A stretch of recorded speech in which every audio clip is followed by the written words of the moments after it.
to my shame, I have to say I'm the one who missed the elephant in this case. When Julian Assange's lawyers first contacted me, I didn't want to get into this case. I saw this message, appearing on my screen that Julian Assange is asking for your protection. And I immediately had this visceral reaction of, oh, this is this hacker, this rapist, this spy, this, traitor. I'm not going to get manipulated by this guy.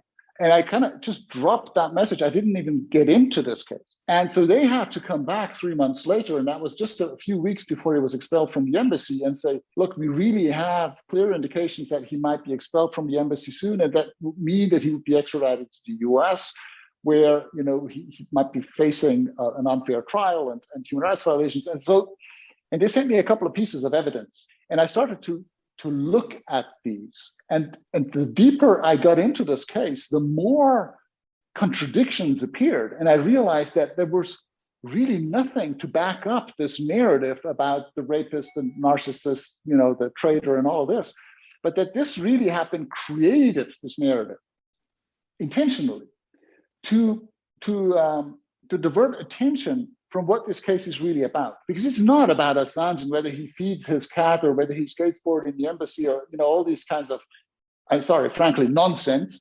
This is really about state secrecy being exposed by an investigative journalist who has come up with a mechanism that is extremely powerful because it offers whistleblowers a possibility to transmit evidence for misconduct anonymously without incurring a lot of risk. And WikiLeaks, his organization, would then publish this evidence for the benefit of the public. And so that's extremely powerful. And governments immediately realize that if this proliferates, if there's not one WikiLeaks, but maybe 100 or 1,000 WikiLeaks at some point all over the world, then that's the end of our business model of secrecy. All of this I missed in the beginning. I just had this narrative in front of my eyes of, oh, Assange, this is this bad guy, you see? And so it made me miss the elephant in the room, which is the things he has exposed, because that affects all of us. As I said, it's everybody who does not want to wake up tomorrow in a state where it's become a crime to tell the truth, because that's exactly the point we're at right now. This case, Julian Assange's case, is not really about Julian Assange. Yes, it affects him, obviously, more than anybody else. But it is about our right to know what governments are doing with the tax money they take from us and with the power we delegate to them, because they want to keep that secret. And they want to punish you if you tell the public what's going on. If you know about the dirty secrets that do exist, and about the war crimes, the torture, about the corruption, and you inform the public about it, they'll call it espionage, and they'll try and sentence you and put you away for life. That is what criminalizing the truth looks like. And where actually the crimes committed by governments are no longer crimes because they enjoy complete impunity, where they can do to you whatever they want, and no one is allowed to report on it because that would be a crime. What was so shocking about this, that I, myself, as a mandated human rights expert, who's trained and for 20 years has been asking all those uncomfortable questions, I was basically deceived by this public narrative that has been spread about Julian Assange for 10 years.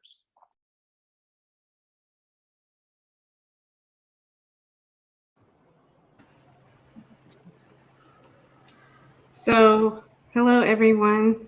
Thank you for joining us. It's kind of sad to be here almost 5 years later doing this again. It was April of 5 years ago almost, when Assange was dragged out of the embassy and thrown in Belmarsh. And I hosted a panel like this, just a small group of candidates that wanted to speak out for Assange. And I thought, let's do it again. And I was kind of surprised. I want to thank all of you for being here.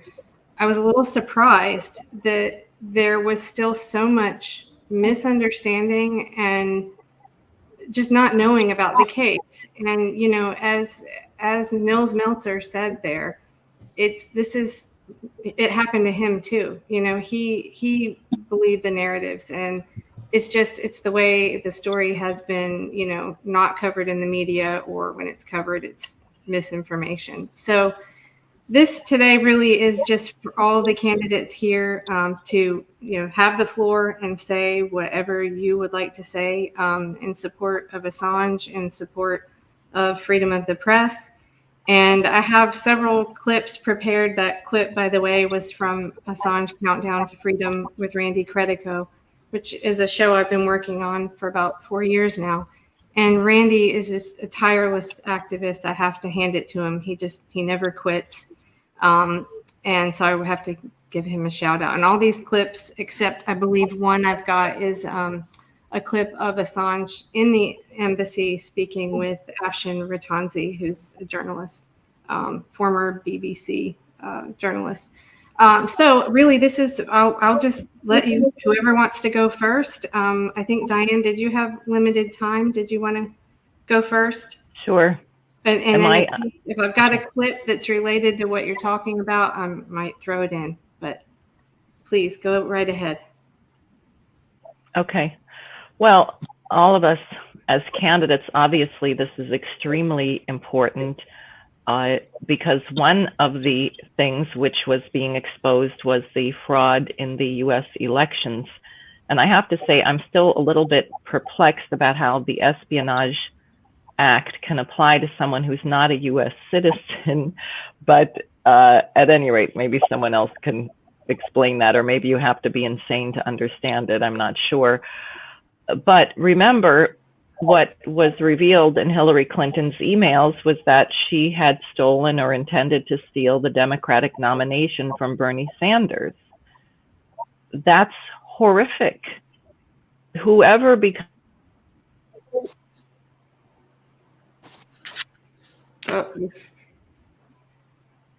Diane, you froze for a moment there. If you can hear us, we'll let you.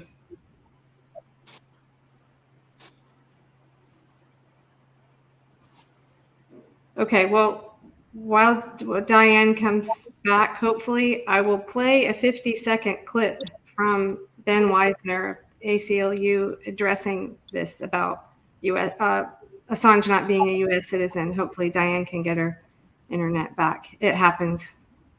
If they actually extradite the guy, we're going to be setting a really dangerous global precedent, right? Because what do newspapers in the West do? Well, we try to figure out the secrets of other countries, like China, like Iran, like Russia, and publish them in the New York Times or in the Guardian and the Washington Post. So if Julian Assange can be extradited to the United States because as an Australian publisher, he didn't respect the US secrecy laws, why shouldn't a New York Times reporter be extradited to Beijing because as a US citizen, he didn't respect China's secrecy laws, right? This is a really, really serious game that's being played here, and a really dangerous precedent that could be set if we say that a non-American journalist not working in the United States is somehow bound by American secrecy laws. Okay, do we have Diane back? We don't. Okay, I'll send her a message. Knocked off, Kelley. Yeah, I said, okay, I'll send her a message, see if she can come back. Looks like the deep state got her too. So whoever wants to jump in next, go right ahead. Okay, Katrina? Yeah, the clip makes a good point. Yeah. Hold on, somebody's... Okay, I think maybe Diane is trying to get in. I'm not sure. No, I think that was me. Oh, okay, go ahead. Go ahead, sorry. Okay. Yeah, no, I think they okay. All right, go ahead. Someone's still talking. I don't know who it is. I'm not sure what's happening. Maybe if everyone could just mute while Katrina, well, if you're not talking, just mute. I'll do the same. Okay. Well, what I was going to say is this case is really important to me because I think that public trust is at an all-time low. And when you look at cases like this, you can see why. You know, people right now are really upset about everything. You know, it's like, even if the government is telling the truth about something, there are so many people who just distrust the government, and it's because of things like this where, for example, no one trusts the government about vaccines, COVID, anything that the government says, there are huge camps of people who just won't believe them. And this is a reason why. And I looked over the resolution, and I just want to read a short clip from it because I think it's really important.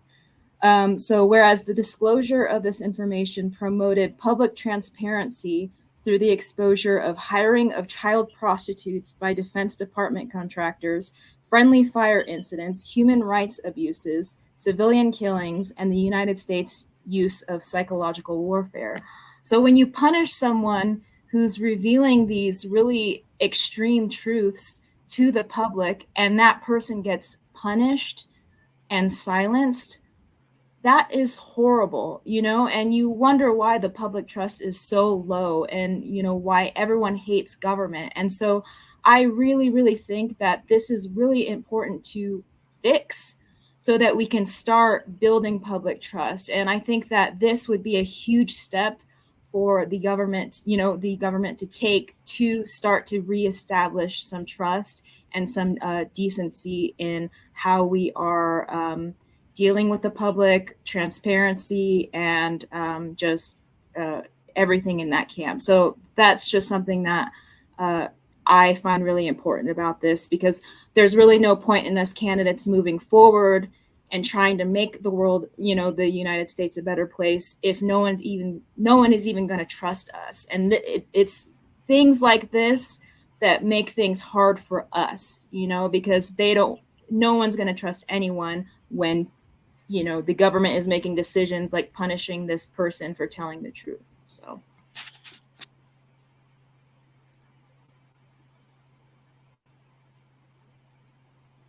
Well, I would agree with that. And I would also...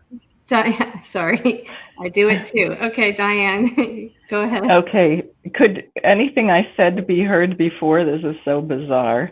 Just like a sentence or two? Okay. Yeah. Yeah, okay. Well, I said that whoever becomes president of the United States is obviously extremely important, not only for the American people, but for the world. Our presidency has enormous executive powers. So when Hillary Clinton's emails were leaked, showing that she intended to steal the Democratic Party nomination, she being a major warmonger, that should have been an enormous red flag, caused an outrage, caused action immediately.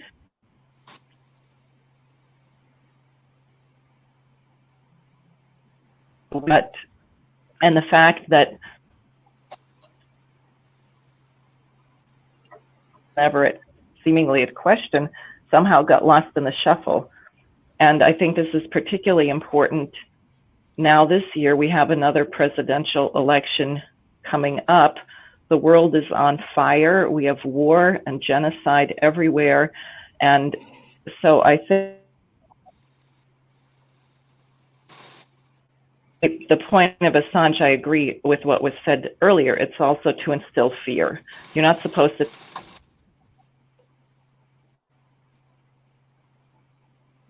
killed in Gaza. Diane, you're cutting out a bit again. I'm so sorry.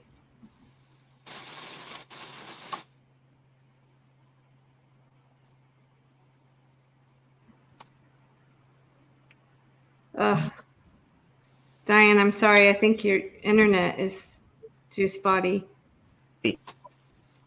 Here. Yeah. No, I think that's fine.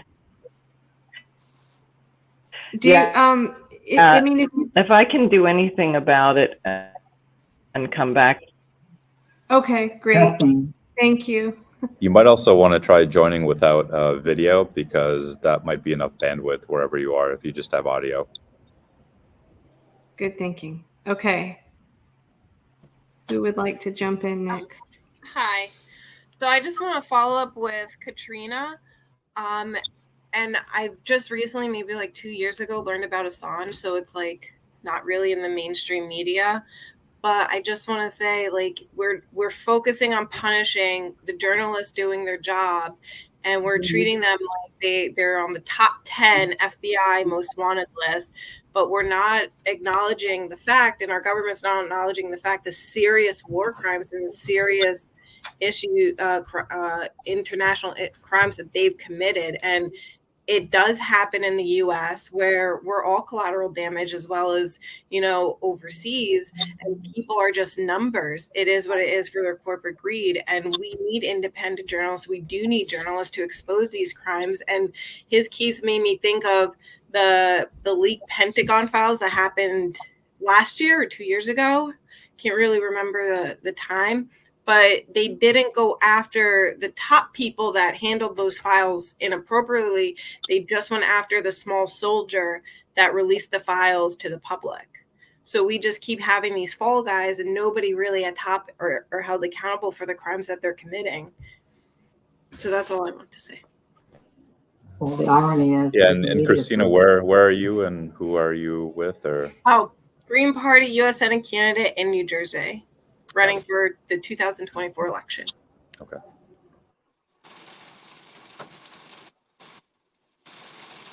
Okay, Diane, do you want to try again? Are you in a better spot? Yeah, I was thinking maybe I should listen, but I apparently wasn't connected to Wi-Fi. Now I supposedly am. So okay, great. We'll see if it works. I don't want to repeat what I said before. Did people hear anything, or it was just garbled? It cut off. You were talking about it's a presidential election this year, and I think it was kind of right after that.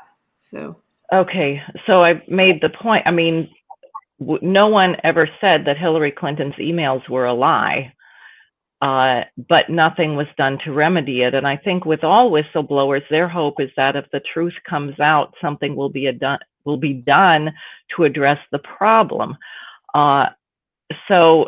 And obviously, the case of Assange is meant to be a message to everyone. So I absolutely concur. It's not about him, and that we have to do everything in our power to remedy this. We cannot allow him to languish in prison.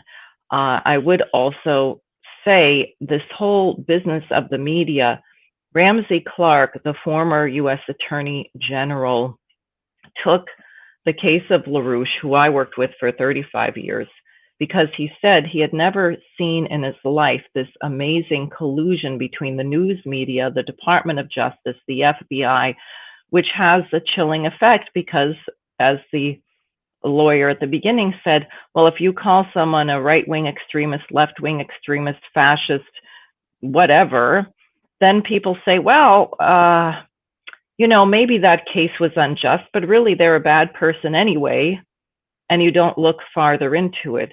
And now we have a situation where journalists are virtually targets. In every war zone, we have huge numbers of journalists being killed, because the truth of the matter is that the wars that are being really initiated and caused by the policies of the so-called civilized West are based on a bodyguard of lies.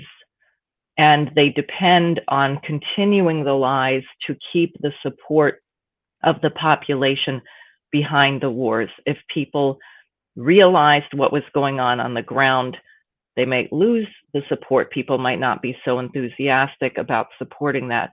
So again, this is an area where the truth and journalism is extremely important, and why they would want to suppress an individual and to make him into an example. That's it.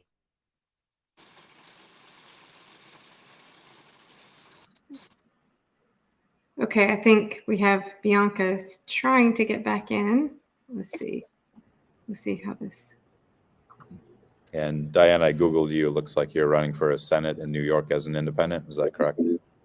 Correct. I'm running against Kirsten Gillibrand for it. U.S. Senate as an independent. Yep.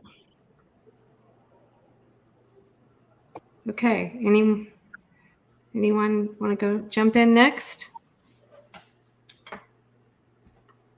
I know Bianca's been trying to. Yeah, let's see. Yeah. Let's see if the sound is okay. But if not, maybe John or Are you working now? We can hear you.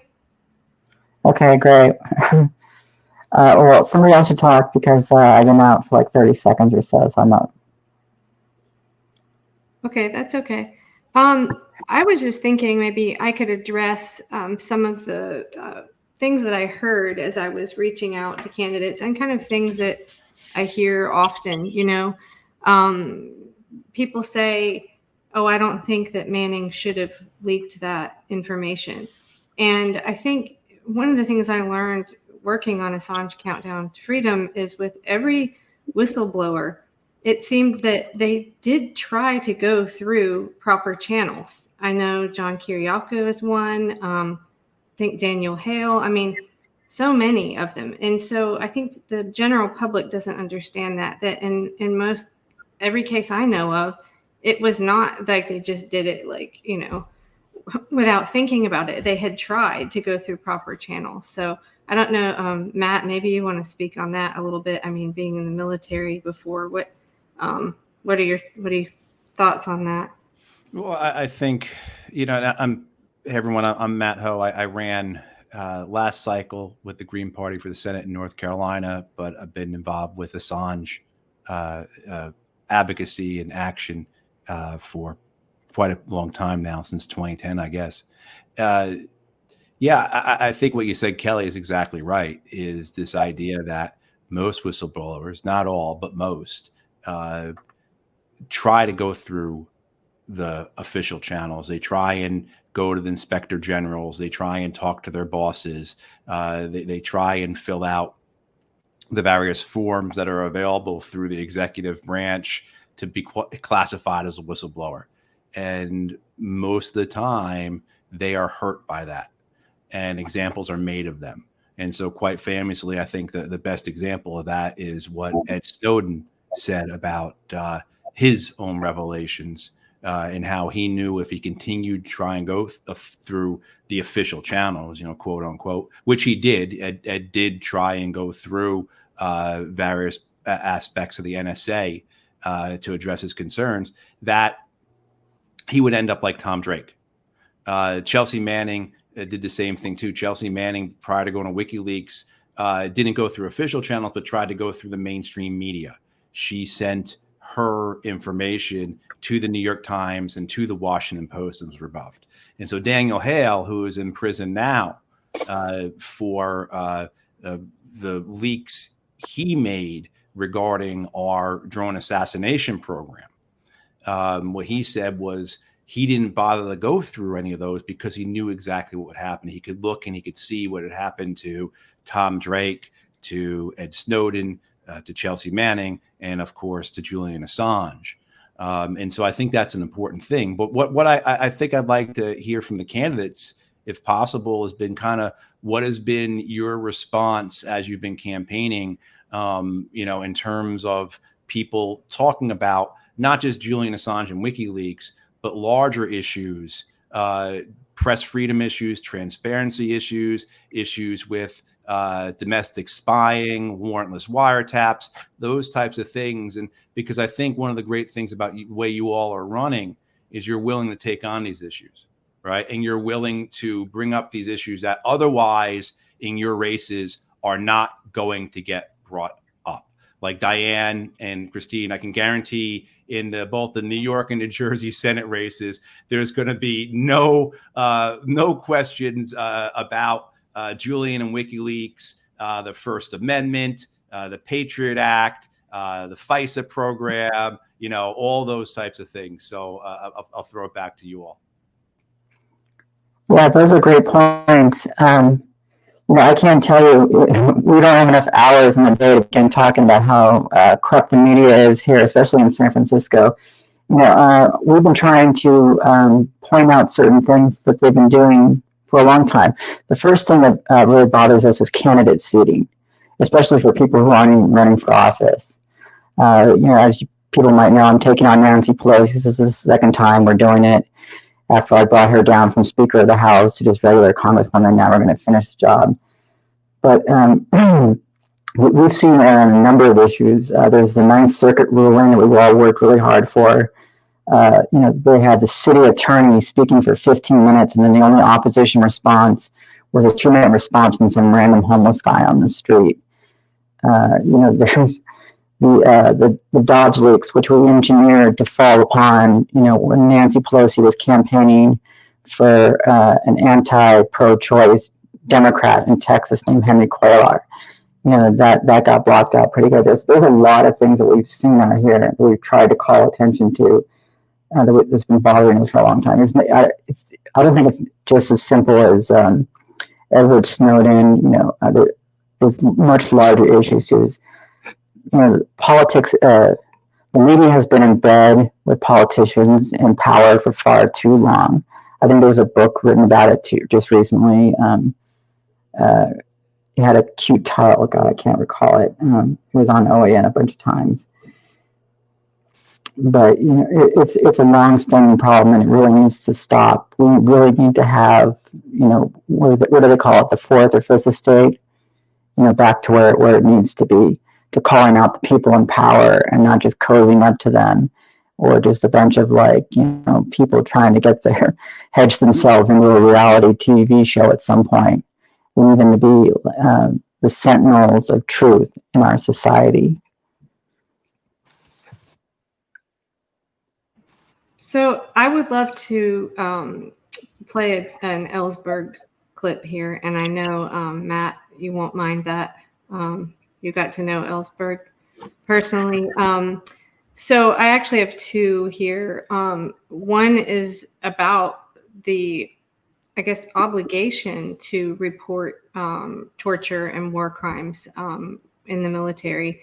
And then another one is he's talking about the assassination attempts on his own life, because I don't know if everyone here is, knows about what happened with Assange. Is that, the CIA, they made threats, and it came out that they were plans to attempt to assassinate him. So let's see, we'll go with this one first. My government, in the torture that was revealed by Julian Assange, documentary evidence given to him by Chelsea Manning, of torture that we were handing over hundreds or more people, thousands of Iraqi prisoners to Iraqis that we knew would torture them.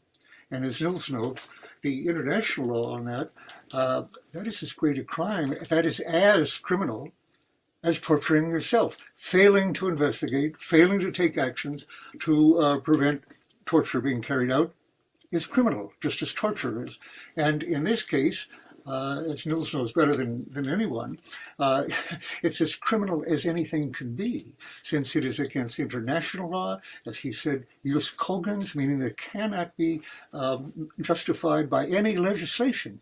You can't pass a law saying torture is okay now.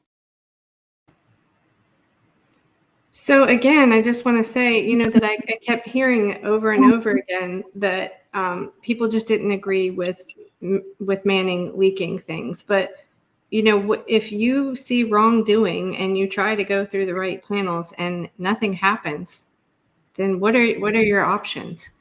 And then here, I'll play this other, sorry to jump around a bit here, but this is my other Ellsberg clip. The question of attempting to assassinate him or considering assassinating him by poisoning him, I experienced the same thing. There were discussions of, or not more than discussions, I'm sorry. In the case of, I was not only subjected to illegal surveillance, warrantless surveillance at the time, but people were brought up, a dozen people, former or current CIA assets, as they call them, who had participated in the Bay of Pigs, to incapacitate Daniel Ellsberg totally, which meant either shut me up totally or kill me, not clear. They aborted that when they became afraid that they were going to be caught and used, as one of them puts it, as patsies, like Oswald, as one of them put it, interestingly, the CIA asset.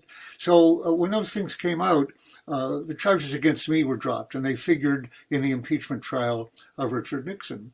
And of course, this criminal behavior should be investigated by Congress and the Department of Justice. Definitely, we're talking about criminal activities, very obviously, against him, just as against me.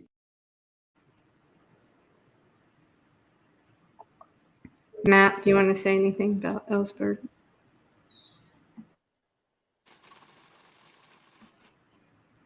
We certainly lost, the most prominent anti-war activist, whistleblower, advocate for sanity with regards to nuclear weapons. I mean, all the different titles we can bestow on Dan. We lost one of the greatest Americans this past year. He was a big believer in what WikiLeaks was doing, what it was accomplishing. He was a great defender of Julian Assange and admirer of Julian Assange. And Dan's loss was really, it really is quite something for a lot of us who got to know him. And because he wasn't just this brilliant, intelligent, courageous man, he also was just a beautiful, beautiful soul. He really was one of the most gentle people you could ever meet. And so, but I think what, he inspires us to do with his words, not maybe those in those clips, but generally in terms of what Dan, how he was living his life, how he was advocating, how he was constantly setting the example. And I think for the candidates, I would like to hear maybe why you support Julian Assange. Like, why? What is your reason for being willing to take the stand? Because it's not while it might be popular if you go out and talk to people, particularly the larger ideas of it, it's not politically profitable. It'd be much easier for you all to just say nothing about it, or to take the party lines of the Democratic and Republican parties on this issue. So love to hear why you all are willing to publicly have this as part of your platforms. Well, this is a no-brainer for me. When I made the decision to transition years ago, I decided to never live life in the shadows ever again.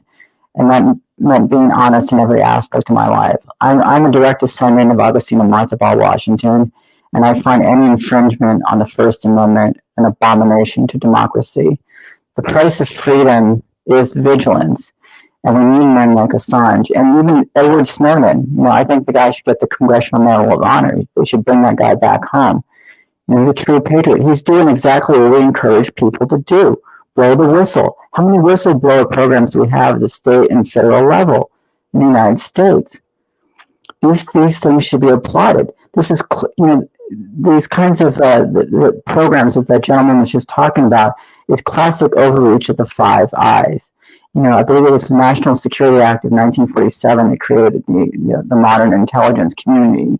And at the same time, I believe it also established, or maybe it was executive order, but that's law too, that says it's illegal, for an American spy agency or intelligence gathering organization to spy on its own citizens. So how do they get around it with the Project Echelon initiative, which allows the Five Eyes to spy on each other and then exchange notes at the end of the day, and that's how they gather domestic intelligence. So yeah, I am so incensed with these things, and I think it's a foregone conclusion we all find tremendous corruption and contagion within our own respective parties. I'm a Democrat. I know there's some Republicans on this call too.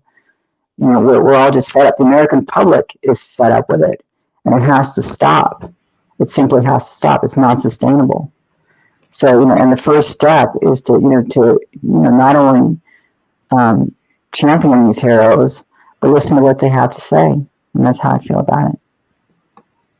Right. And I think, seeing that we've got people here from all parties, it's really a nonpartisan issue. Our right to know the truth about what our government is doing is not a partisan issue.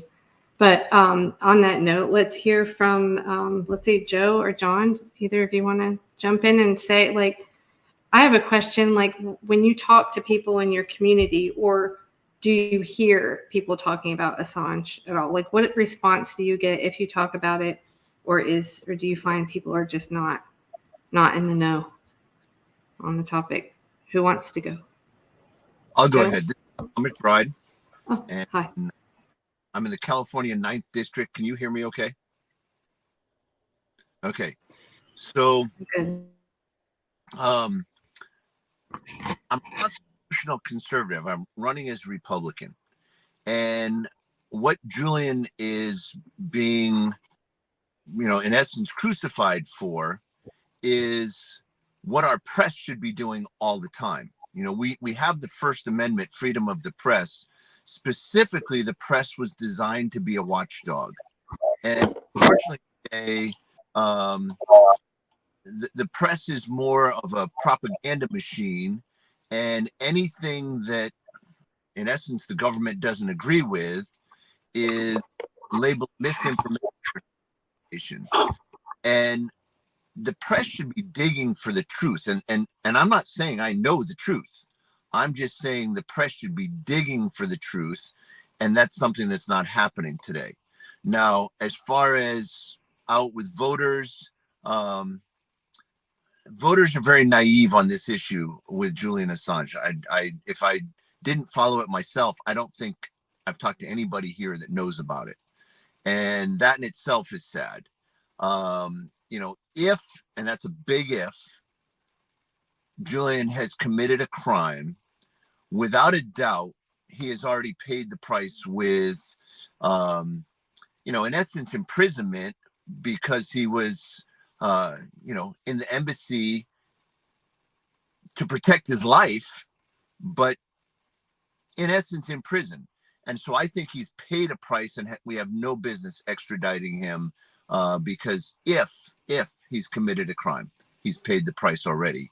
And I don't actually believe he's committed a crime. I believe he performed a great service exposing a lot of the underlying corruption of both parties.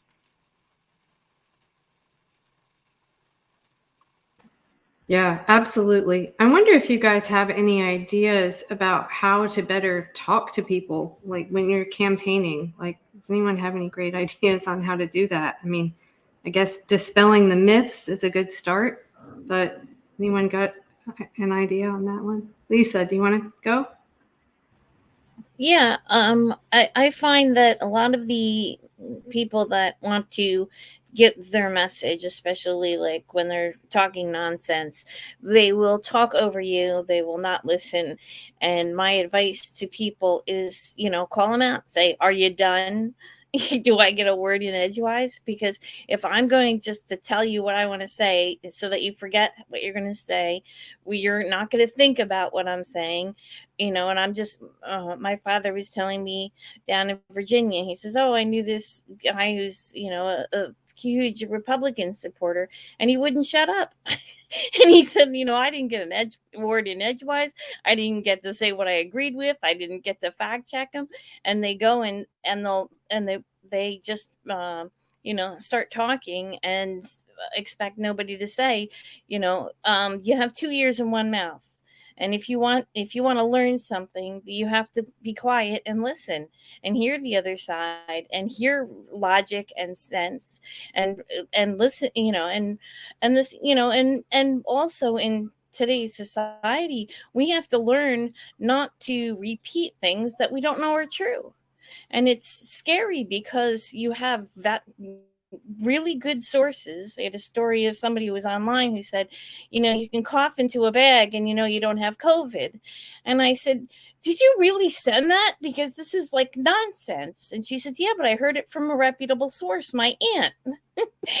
And it's scary that people who we trust and love, will repeat things that are not true. And then, we don't get our point in and especially since we're not with, each of us are not necessarily with the news media, we're sending posts or just repeating it to our friends. It's really important that we learn how to tell the truth from fiction and how to tell people who are just talking nonstop to just, take a moment and get your facts straight. I know we can tell the truth. If we go and we watch somebody fall off a bicycle and somebody tries to tell us they didn't fall off the bicycle, well, I saw it. And there's a reality to what we see and know that helps us combat the lies that we hear all the time. But, having a chance to To think about what's told to you and have a chance to have a communication is extremely valuable in society today. And isn't this where, I mean, the media has absolutely failed? Because as Katrina was saying, people don't trust the media. So then all this misinformation does float around. But then what the powers that be, the government is going to shut down all, dissenting voices and call it misinformation. It's really complicated. I would like to, for sure. It's a slippery slope. I was just saying it's a slippery slope for sure. Right, of course. So I wanted to play something, another thing that I hear often, and I apologize, this is not one of my clips that I recorded, so the sound might be a little wonky, but this is, you often hear this narrative that WikiLeaks caused harm to people, that people were killed because of the WikiLeaks releases. And this is the clip I mentioned where Assange is talking to Afshin Ratanzi, and he talks about in the Manning trial what the truth came out about that. So here's that. If we go back and look at what the US military, Robert Gates and General McMullen, said about our publications of creating hypotheticals that maybe they would cause harm. Our publications documented their involvement at a case-by-case level in the deaths of more than 20,000 people in Afghanistan and more than 108,000 people in Iraq. Those are the stakes that we were talking about. Not only the dissolution of two societies, but the deaths of over 100,000 people. And so when you want to distract from this, you just make the same accusation to the person that is making accusation against you. We should make clear, just to put down on record, in 2013, in the trial of Chelsea Manning, who was subsequently sentenced to 35 years for giving information to the media, and only for giving information to the media, there's no other allegation against them, that the General Carr, the person responsible for investigating whether any harm was caused by our publication, the US government said under oath that they couldn't find a single person who had been harmed. Not a single person. So I wonder how many people here knew that already, or, please share that with, when you're campaigning, if you ever hear someone say that, because that's another one of those myths. Yeah. Sorry, I'm going to backtrack because a lot of people are talking. To what Matthew was saying about, why I'm taking on this issue is because it's important for people to have trust in the government. And not only that, we want people to be able to freely express themselves, and we want to have courage, because and I try to relate it, what's happening with Assange, to what's happening locally with people. Like, for example, when it comes to police brutality and that stuff, it's a cult-like mentality in police departments and even officers, because I worked with frontline workers. There are consequences if they come forward. So even if there's a whistleblower within the department, it's all documented. You can't be a whistleblower within the department, because then the department goes after the single officer. So it creates this division within the community, and it only exacerbates the police brutality issue. So giving protection to whistleblowers would even give protection to officers that can call out the injustices that's happening. And that would be a good way to also create trust within the communities. And one of the issues, and to also piggyback off of how do I speak with the voters, is I listen to them, and they're just like, I'll listen to what's important to them. And what they don't like, I'll ask, okay, well, what do you think is, untrue in the media about your issues? What don't you like being said in the public about your issues? And then I'll relate it to Assange and be like, well, if you don't like that this is being said about what's important to you, then why is it okay for us to not support someone that's going through something similar? So I try and relate it and even break it down so it's similar so they can relate. And usually the response I get is, oh, I didn't look at it that way. Well, you mentioned the police department. It made me think of another one of Randy's guests, Frank Serpico. I don't know if anyone knows that's, well, the older people here know that story, but there's a great movie about it. So, yeah, I mean, he was a whistleblower. That's Serpico. Mm-hmm. It's a great, if you want to know the story, watch the movie. It's a great movie. I'll check it out. And then it's also on Randy's channel. So, because I've had I've worked with a lot of officers and frontline workers, and I remember some of them telling me, which was astonishing, because I'm just like, oh, just speak up, like, you know, and if we're on the outside and we don't understand the culture within the department, you don't really understand. And I remember some people telling me, if I speak up and I need backup at a call, they're going to take their time or not show up. And I'm like, that's terrifying. That is terrifying. And it goes into, or like, you know, I've worked with officers where they're just like, I've been set up and this is why I'm here to see you. And I won't go into details about, they'll say like, I never did what I'm being accused of. And this is why I'm here for you. I'm just like, yeah, that's terrifying. And then it creates this giant rift. And I'm just like, this is just the same scale, because this is a countrywide issue with what's happening with Assange and our government. We want to be able to protect whistleblowers, because we have people that are within the departments clearly committing crimes, and we have people, you know, chief of police that are committing crimes in the police union that does not put the officers first, and that we continue to exacerbate the issues. And the same thing with Assange. We're continuing to exacerbate the issues, and we're targeting journalists, and we're not able to trust the media. And even with, you know, recently with what the president's been saying, you know, a lot of the stuff he's been preaching has been proven false and has been told like he's lying. I'm like, well, if we have someone at the highest standard that can't tell the truth and is publicly going on a platform saying this is the truth and being called out that it's not the truth, I'm like, who do we trust? Yeah, Christina, what you're talking about is the classic harbingers of a police state. And, you know, if you go to our Rumble channel, Bianca for San Francisco, and search Baltimore, you'll hear a Baltimore police officer. There's a clip of him saying the exact same thing, too. And, yeah, I find that equally reprehensible. Because, you know, actually, I don't know if people know this, but Dan White, the person who killed Harvey Milk and George Moscone, had a similar experience when he was on SFPD.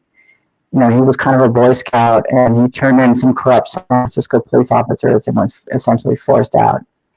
And then it kind of went nuts after that. So, yeah. Katrina, jump in. Everybody. Yeah, I know I keep raising my hand. I'm polite. Just jump in. It's okay. Yeah. So earlier when I spoke, I hadn't said, you know, what I am running for. So I am in Colorado District 5, and I'm running for the U.S. House of Representatives as an independent. And I'm saying that just because it's kind of important to preface with what I'm about to say.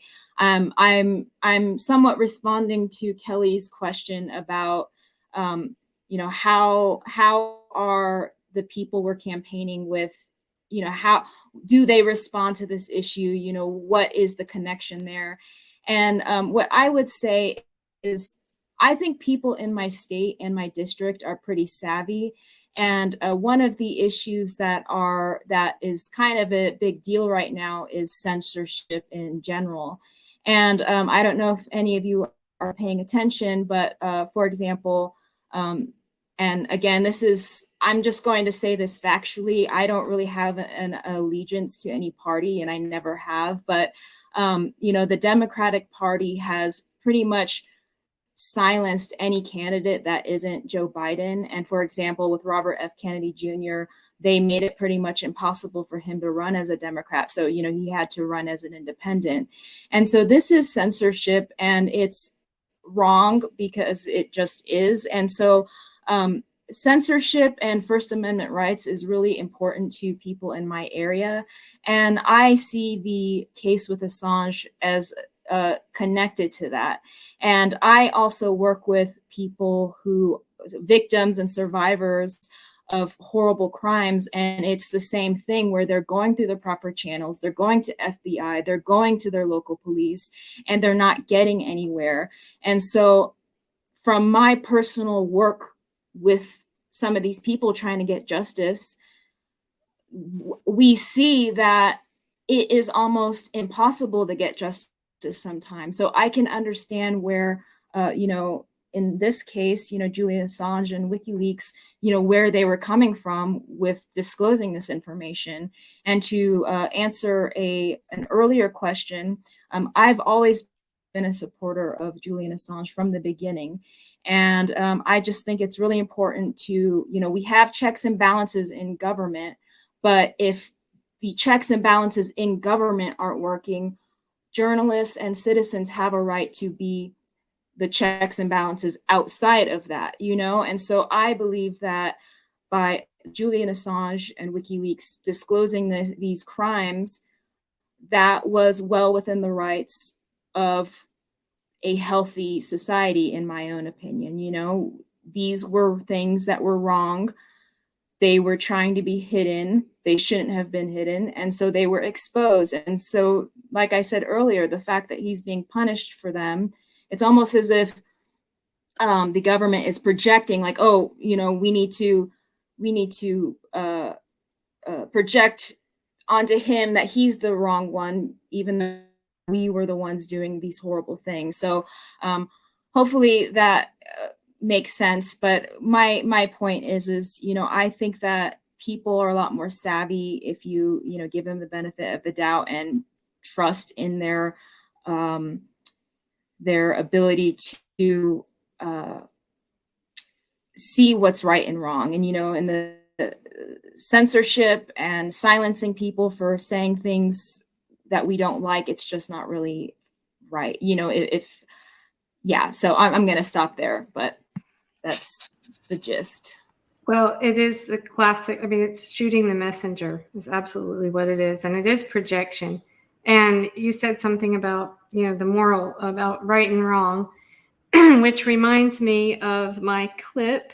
I've got to play this. So we lost, in addition to Daniel Ellsberg last year, at the end of 2023, we lost John Pilger. And Pilger we played his voice at the top opening of every show, almost every show. And this is something I just have audio of him, but where he's talking about when he met Assange and asked him why he started WikiLeaks. What impressed me when I first met Julian, and I asked him a question that very few ask him. They don't want to ask him, why did you start WikiLeaks? And he has quite an eloquent response to this, because people have, again, I paraphrase him, people have, he said, the moral right to transparency. They have a right to know when their government is telling the truth, when their government is lying. They have a right to know how wars are conducted in our name. They have a right to know when crimes are committed in our name. So, Joe, you haven't spoken. Would you like to jump in? Yeah, sure. I always, like to listen to everybody first before I put all my thoughts together. So I'm running for U.S. House out here in California's 10th.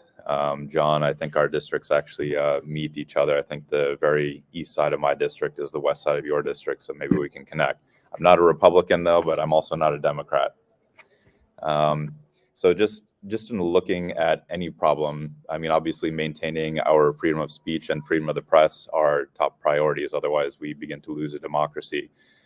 And I always think of what is the solution to the problem so that we don't have to think about this 10 years from now. And it's apparent to me that the prosecution under the Espionage Act is outdated, and Congress needs to look at it and probably either get rid of the law or rewrite certain portions of it to make sure that there's no discriminatory enforcement of that law, because whoever's in power will always attempt to use it to suppress their opposition, and that's clearly what is going on here. So I would commit to reviewing that law and figuring out how it needs to be reformed or rewritten, or just done away with entirely, to make sure that it's the discriminatory enforcement that's the problem here. And in hearing other people talk about the whistleblower protections, I was just thinking about it, like, yeah, all of these whistleblowers get retaliated against constantly for trying to take the proper pathways to report misconduct. And it seems that we need to review these whistleblower protection laws as well. And in addition to having the protections in place for the whistleblowers, I feel like we also need to have penalties in place for people who try to retaliate against them. So whether that is, you'll be put on administrative leave, or you're fired, or you lose your pension or something like that. If you're, the managers in these agencies, there should be a penalty for you keeping these whistleblowers down who are just trying to come forward and do the right thing. Because unless there is some kind of countermeasure against retaliation against whistleblowers, they're just going to do whatever they want. So, I guess the basic idea is that in addition to the protections for whistleblowers, we need to have countermeasures to penalize people who are trying to suppress those whistleblowers. And so those are the two things that I could think of that we could put in place as Congress, because we've all learned that our government officials are by and large corrupt, and they will use whatever means they can to twist the laws. And these administrative agencies oftentimes go outside of their purview that Congress, outside the authority that Congress gave them. So that's why, there are currently cases that are moving up to the Supreme Court to review the Chevron doctrine, which says that if Congress didn't explicitly tell you, what the purview of the law was, you as the administrative agency just can't make up whatever you want to. So it's clear to me that Congress needs to step back in, look at laws like the Espionage Act and the whistleblower protections, and pass additional legislation to increase those protections and to reduce discriminatory enforcement. So as a congressional candidate, I would commit to reviewing those portions of the laws. Hear, hear. And I love the fact that you guys are close together. Who knows, maybe you'll meet up in person. I wanted this to be a positive thing because I do believe that it's power in numbers. It's all of these. I mean, I went through Ballotpedia. I reached out to people I knew and so in recruiting candidates, but I just started going through Ballotpedia and I only got through the C's. So there are a lot more of you out there. And I think there is hope. On that note, though, I want to play another clip, and this is John Kiriakou, because I think we do have to realize that some of this corruption goes way up the chain. And I don't want it to be discouraging when I share this, but for those of you who might not know about the district court in Alexandria, Virginia, it's not real pretty. And Kiriakou knows this himself. And as I said, he's one of the whistleblowers that tried to go through the proper channels. So this is what he had to say about that. I've maintained from the very beginning it's not possible for Julian to get a fair trial in the Eastern District of Virginia, in Alexandria, Virginia. They call EDVA the espionage court for a good reason, because that's where most espionage cases are tried, and it's because no national security defendant has ever won a case there. They charge stack, they add felony upon felony upon felony, and they venue shop, and they charge people in the district where they're most likely to be convicted and the most likely to receive a harsh sentence. That's what they've done in this case. Yeah, it seems so. I wanted to, say that people like yourself and Manning, Chelsea Manning, and Julian Assange and Snowden, whistleblowers, you are not traitors. You are like the ultimate patriots in this country. Tell me why people think that these are crimes and it's anti-patriotic to do what you have done and what others have done. Yeah, I consider myself to be a patriot, and I know that Ed Snowden and Chelsea Manning consider themselves to be patriots as well. When people see the word espionage, when they see that somebody has been charged with espionage, they recognize immediately this is one of the gravest crimes with which an American can be charged, and in some cases it carries with it the death penalty. But what is espionage? Espionage is spying for a foreign country, a foreign power. It's leaking classified information in order to damage the United States. Whistleblowers, national security whistleblowers, maintain that it is illegal to classify a crime. Therefore, it's illegal to not blow the whistle when you recognized waste, fraud, abuse, or illegality or threats to the public health or public safety. You're compelled to blow the whistle. On your first day as a federal employee, Randy, you raise your right hand in the air and you swear to protect and uphold the Constitution of the United States against all enemies, foreign and domestic. I only lament that when I put my hand in the air and I took that oath, that I was the only one in the room who actually meant it.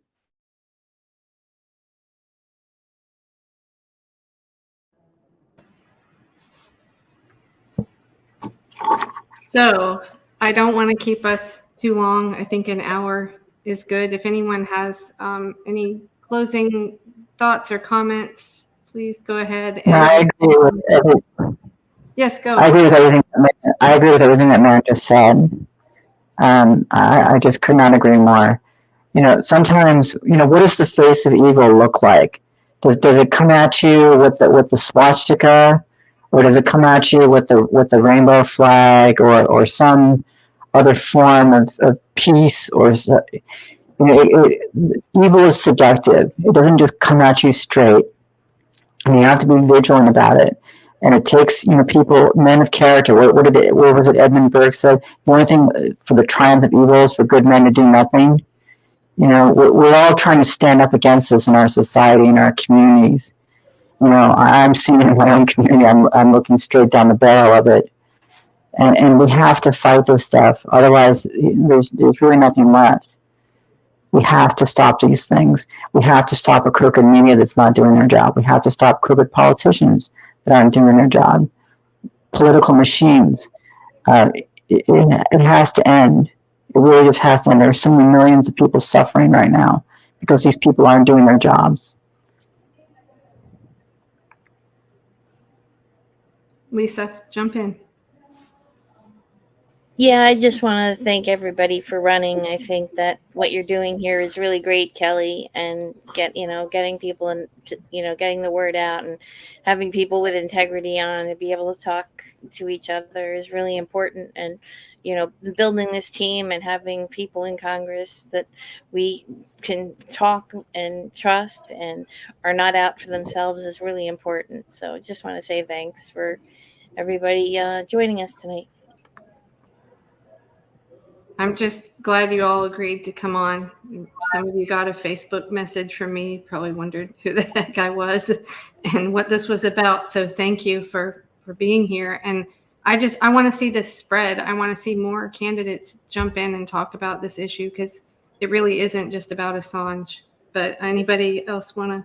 Katrina, you look like you're ready to say something. No, I wasn't actually. No, okay. Anybody else?